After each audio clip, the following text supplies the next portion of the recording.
Petrol 110 రూపాయలు కదా, ఈ 110 రూపాయలలో కేంద్ర ప్రభుత్వానికి ఎన్ని పైసలు పోతున్నాయి ట్యాక్స్ రూపంలో అంటే 19 రూపాయల చిల్లర పోతుంది. ఇది మోడీకి అనుకుందాం. ఇదే 110 రూపాయలలో కేసీఆర్ తీసుకోండి. ఇప్పుడు కేసీఆర్ డమ్మీ అయిపోయింది. కేసీఆర్ లోపల పడుకుంటున్నారు కాబట్టి మీరు కేసీఆర్ డమ్ అయిపోయినట్టు కేటీఆర్ కి వస్తున్నాయంట.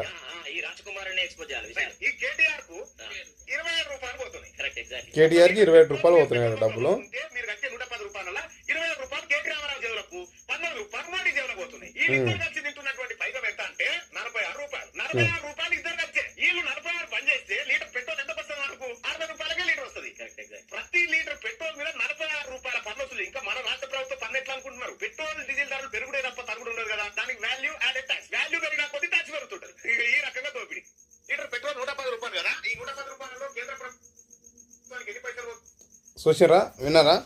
లీటర్ ధర 110 రూపాయలు కదా, దానిపైన లెక్కలేసి మరి మల్లన్న చెప్పిండు.